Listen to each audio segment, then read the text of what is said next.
Digital Archaeology Atlas of the Holy Land aims to create a virtual atlas of tens of thousands of archaeological sites, artifacts, and other information dating from pre-biblical times to the early 20th century.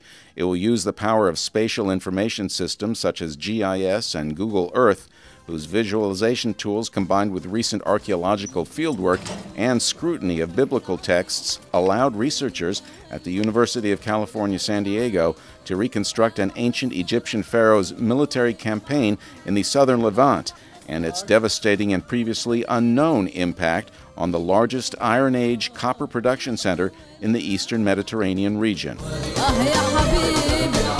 Sacred texts are fundamental to the lives of billions of people around the world.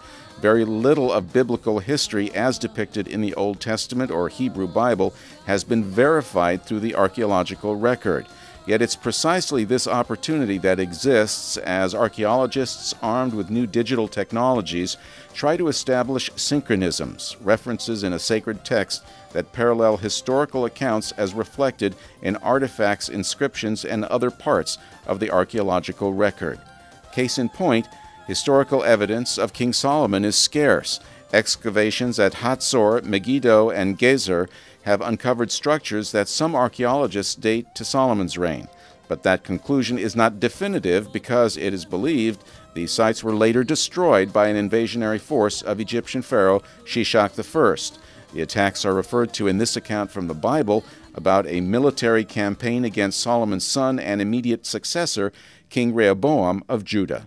So Shishak, king of Egypt, came up against Jerusalem, and took away the treasures of the house of the Lord, and the treasures of the king's house. He took all. Shishak is one of only two pharaohs mentioned by name in the Hebrew Bible. Founder of the 22nd dynasty, he ruled Egypt nearly 3,000 years ago. Most scholars believe the 5th year of Rehoboam's reign mentioned in the Bible would have been around 926 BCE, before the Common Era. While scholars argue about the exact year and the precise routes that Shishak's forces took, they agree that the military campaign took place during the 10th century BCE, the most hotly debated period in biblical archaeology today. The most detailed evidence of Shishak's attacks across Palestine is visible on the excavated ruins of the great temple of Amun at Karnak in the ancient city of Thebes, modern-day Luxor in Egypt. Here on an outer wall is a monument to Shishak and his victories. Depicting the pharaoh himself, the carved stones today feature roughly 80 name rings of towns and settlements of what appear to have been at one time as many as 180 rings. Most researchers now agree that this relief scene represents a topographical list, with each ring the name of a place subjugated by Shishak or his forces, commemorating his invasion of Palestine in the early 10th century BCE. The Palestinian topographical names still preserved in Karnak include a number of well-known current sites: Gaza, Gezer, Tirzah, Jezreel, and Meggido in the north. As such, this facade is a treasure trove, helping archaeologists understand the impact of the Egyptian state on societies in the southern Levant nearly 1,000 years before Christianity and over 1,600 years before Islam was born. As part of their effort to develop a digital archaeology atlas of the Holy Land, researchers at UC San Diego's Center of Interdisciplinary Science for Art, Architecture, and Archaeology are using the latest archaeological data mining and visualization tools to postulate the direction and significance of Shishak's campaign based on the name rings at Karnak and the findings at excavated sites in Israel and Jordan with layers dating back to the biblical period. The story begins here in Tanis on the Nile Delta. This temple town was home to Shishak and successor pharaohs of Egypt's 22nd dynasty and remained so for roughly 200 years. Archaeology is not an exact science. In his blockbuster film Raiders of the Lost Ark, director Steven Spielberg has Indiana Jones in Tanis. Indeed, some scholars believe that after exacting tribute from Jerusalem, Shishak may have returned home to Tanis with riches from his military campaign in Palestine, perhaps even with the Ark of the Covenant. Fiction aside, it is considered likely that Shishak's army set out for Palestine from Tanis, heading east. As reconstructed by Egyptologist Kenneth Kitchen, the pharaoh probably led the advance along the Via Maris, the Way of the Sea, all the way to Gaza along the North Sinai coast, which is relatively rich in subsurface drinkable water. From Gaza, the next major town would be Gezer, one of the towns mentioned in the rings adorning Shishak's wall at Karnak. Gezer and Stratum 8 represent an important locale in the rolling hill region, or Shvela, bordering the coastal plain. Many researchers link this site to Solomon's building activities mentioned in the Bible, which also cites Shishak's successes in Judah. And he took the fortified cities of Judah, and came as far as Jerusalem. Following his successes in the Shvela and along the borderlands of Philistia, Shishak's forces marched through Ayalon Valley and reached the site of Gibeon, now the Palestinian village of El Jib. It is believed that he waited in Gibeon for King Rehoboam, residing in Jerusalem, to capitulate and give tribute. According to the Bible, Rehoboam and the princes of Judah gathered in Jerusalem to discuss how to respond to Shishak's threat of attack on the city. And it came to pass that in the 5th year of King Rehoboam, Shishak, king of Egypt, came up against Jerusalem, because they had transgressed against the Lord. And when the Lord saw that they humbled themselves, the word of the Lord came to the prophet Shemaiah, saying, They have humbled themselves, therefore I will not destroy them, but I will grant them some deliverance. And my wrath shall not be poured out upon Jerusalem by the hand of Shishak. In the end, Rehoboam appears to have capitulated, and Shishak's army was allowed to take what they wanted from Jerusalem without ever attacking. This may explain why Jerusalem is not mentioned on the victory wall in Karnak, at least among the name rings that are visible today. Shishak's army continued northward, attacking Tirzah. Thanks to discoveries at an archaeological site called Tel El Farah North, the biblical city is believed to be located 11 kilometers northeast of the modern-day Palestinian town of Nablus. Tirzah is mentioned in the Bible as the residence of Jeroboam I, ruler of the newly established kingdom of Israel. Jeroboam fled to the court of Shishak after a prophecy that he would rule 10 tribes after the death of King Solomon. Solomon sought therefore to kill Jeroboam. And Jeroboam arose and fled into Egypt, unto Shishak king of Egypt, and was in Egypt until the death of Solomon. If Jeroboam was his former protege, why did Shishak choose to attack Tirzah? Scholars debate why the pharaoh would have attacked both Jeroboam, king of Israel, and Rehoboam, the king of Judah and Solomon's designated successor. This remains a mystery to this day. From Tirzah, Shishak's forces trekked further north, first to Jezreel, and then across the kingdom of Israel to one of its most important cities, Meggido. The conquest of Meggido was the centerpiece of Shishak's Palestinian campaign. Stratum 4B and 5A were partially destroyed by Shishak. The 6-chamber gate there seems to have continued in use, and Shishak erected a victory stele at the site, a portion of which was discovered by University of Chicago excavators in the 1930s. Artifacts include a type of royal masonry that began to appear in the 10th and continued into the 9th century BCE. Witness this beautiful example of an architectural flourish called a Proto-Aeolic capital. Shishak probably established Meggido as his main headquarters for the campaign against Israel. But even as Shishak was conquering his way to Meggido, secondary forces were forging to the south and east. At the beginning of the campaign, Shishak had established a base of operations in Gaza. Before spearheading his main forces' advance north to Meggido, the pharaoh had dispatched at least 3 large task forces, or as Professor Kitchen called them, flying columns, to the south of the country to subdue fortified sites in the Negev desert and the Wadi Araba Rift Valley that separates modern Israel and Jordan. Shishak's generals led the 3-pronged attack across the northern Negev. The archaeological record, including recent finds by a team from UC San Diego and Jordan's Department of Antiquities, provides major clues to the route taken by the forces along the middle prong of the Negev attack. The name of Shishak's general who led the advance has been lost to history, but discoveries indicate that the force swept across the northern Negev from the Gaza command eastward to the site of Sharuhen one of the communities listed on the temple in Karnak. Here, the Egyptian forces established a small fort. From Sharuhen, the force followed the Wadi Gaza, making its way eastward to the fortress town of Beersheba. Stratum 5 at this ancient mound is believed to have been destroyed by the Egyptian forces. From Beersheba, the invaders appear to have traveled east 20 kilometers. Tel Aviv University archaeologists digging at the present-day Tel Malhata believe that this site may be the smaller site of Arad, part of a pair of settlements with this name mentioned on the Shishak list. A separate name ring in Karnak refers to Great Arad, perhaps the most prominent Negev site on Shishak's monument. The site is believed to have been destroyed by the Egyptians, but scholars disagree on whether the actual site is stratum 12 or 11. The Shishak topographic list at Karnak has a section with 3 rows of name rings depicting places conquered in the Negev.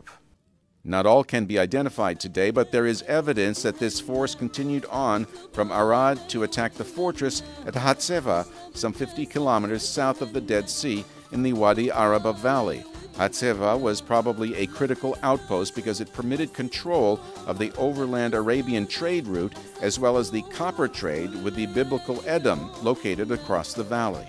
It is there, traveling east from Hatzeva, just 18 kilometers, that UC San Diego archaeologist and professor Tom Levy and Jordanian archaeologist Dr. Muhammad Najjar are excavating a site known as Hirbat en-Nahas.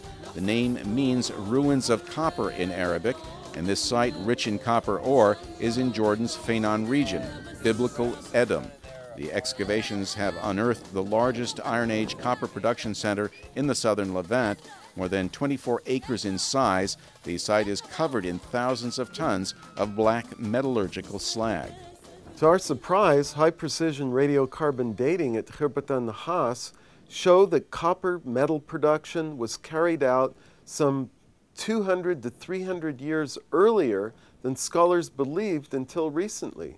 This brings the occupation of the site into the orbit of the 10th and 9th centuries BCE, the time of David, Solomon, Rehoboam, Jeroboam, and Shishak. Recent finds of Egyptian artifacts at Hirbat en-Nahas lend credence to the excavators' new theory that the massive copper production center may have been a target of Shishak's army, given that Hirbat en-Nahas is just a day's journey from Hatzeva, one of the neighboring sites probably destroyed by Shishak. A word here about archaeology in the digital age. To ensure the most accurate data collection, UC San Diego archaeologists record all data in 3D, with X, Y, and Z coordinates. Z is for elevation, collected with total stations and global positioning systems. This enables researchers to control precisely the spatial location of architecture, artifacts, and other discoveries. We've created one of the first completely digital-based recording systems for archaeological research. Digital photographs are taken of ancient buildings discovered in an excavation, for instance, and downloaded into the computer where they can be accurately drawn with a Geographic Information System, or GIS. Researchers can then reconstruct the site on their laptop computers in the field on a daily basis or back at home in California. The UCSD Center is using digital tools to analyze all sorts of data, from regional settlement patterns to small artifacts. The Pottery Informatics Project, for instance, is converting the Iron Age ceramic database of the Southern Levant into a 3D format. By doing this, pottery data could be queried in the Digital Archaeology Atlas of the Holy Land. The majority of ceramic publications in the Iron Age Southern Levant are published as two-dimensional drawings, losing key three-dimensional information on these vessels. By vectorizing published reports in ceramic databases, UCSD researchers are able to recover some of that 3D data. Once the vessels are vectorized, a unique mathematical algorithm can be extracted from the vessel so that it can be stored and classified by its three-dimensional shape and curvature. This information can then be exported to any 3D rendering program. The researchers have also begun to scan potsherds using a high-precision 3D structured light flex scan scanner, allowing each nuance of the objects to be recovered. Once the 3D scan of the object is retrieved, a mathematical computation can be run to determine the exact shape and stance of the vessel. The final result, either from 2D ceramic illustrations or 3D scans, is a digital 3D model that can be visually manipulated in 3 dimensions, analyzed, and compared with other vessels according to its mathematical curvature function. The resulting data can eventually be accessed through Google Earth-type tools.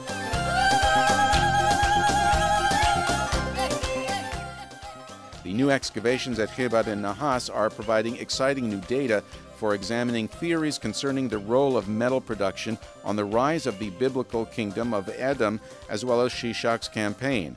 Excavating a 6-meter-deep mound of ancient metallurgical debris in Area M at the site, that's over 20 feet deep, UCSD and Jordanian archaeologists for the first time have exposed a complete record of Iron Age metal production in the region. During the course of our excavations in the Area M building, several Egyptian artifacts were discovered on the floor that may relate to Shishak's campaign or trade between Jordan and Egypt around that time. These include a scarab originating from the eastern delta in Egypt, possibly from Tanis, where they may have been produced during the reign of Shishak and his predecessor in the early to mid-10th century BCE.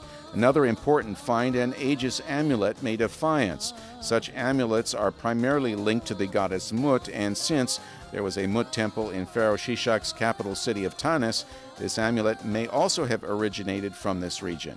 These artifacts clearly place the building at Khibat and Nahas in the time frame and historical context of Shishak's 3-pronged attack across the Negev. We excavated the large slag mound at Khibat and Nahas, presumably slag and other debris from the copper factory, and pinpointed the location of 22 radiocarbon samples. Those samples were then dated at the Oxford Radiocarbon Accelerator Unit by Doctors Tom Hyam and Christopher Bronk-Ramsey. The excavations in the slag mound revealed only 3 major strata through this massive accumulation of ancient metallurgical debris. By applying Bayesian statistics to the calibrated radiocarbon dates, it is possible to model the sequence of events in this part of the site. The highest probability for the earliest point in time when smelting may have been carried out at this earliest location, stratum 3, is put at 950 BCE. Stratum 3 itself spans between 5 and 135 years, with a highest probability associated with a briefer period of only 40 years. In these early phases at the site, over 3 meters of metallurgical smelting debris may have been deposited in less than 50 years. At the end of stratum 3, the slag mound was truncated and the 4-room building was constructed in stratum 2. This period dates from as early as 910 to as late as 800 BCE, with the highest probability that the end of the stratum 2 occupation in this area came in 840 BCE. In other words, the excavations at Khibat and Nahas show that there was a major disruption of the early 10th century BCE copper industry at the site between stratum 3 and stratum 2, around shortly before 910 BCE. This raises the tantalizing question, could this disruption be related to the military campaign of Shishak's troops that crossed the Negev desert into the Wadi Araba Valley? The force reached Hatzeva, and it was only a day's journey further east to the metal production center at Khibat and Nahas. The period of disruption in metal production appears to coincide with Shishak's reign from circa 945 to 924 BCE, and it is consistent with the 5th year of the reign of Judah's king Roboam, 926 BCE, when most scholars believe Shishak's military campaign in Palestine began. Prior to the excavations by UC San Diego and Jordanian archaeologists in the Feinan district, researchers assumed that the Iron Age only began in this part of Jordan in the 6th or at the earliest 7th century BCE. This was based on the fact that most Iron Age excavations had taken place at sites on the highlands of Edom, sites such as Busera, assumed capital of biblical Edom, and no evidence of occupation in the 10th or 9th century BCE had been found there. As a result, it has been believed that activities mentioned in the Bible of David, Solomon, Hadad, son of the king of Edom, or even Pharaoh Sheshak regarding the early Iron Age history of Edom might be pure myth. Those assumptions ignored the important copper ore district of Pharaon in the lowlands of Edom. Now, thanks to a mix of traditional and digital archaeology methods and high-precision radiocarbon dating, we can refute the earlier assumptions. And by tracking the archaeological evidence of Shishak's military campaigns north to Meggido and east to Hatseva, and using it as a touchstone for analyzing the biblical citations about Shishak, a new understanding emerges about this period and the role Shishak may have played in the disruption or even devastation of the largest known Iron Age copper factory in the eastern Mediterranean. As such, the story of Shishak's campaign in Palestine underscores the need for more interdisciplinary science and technology-based research in the investigation of the relationship between the Bible and history, indeed between all sacred texts and the archaeological record.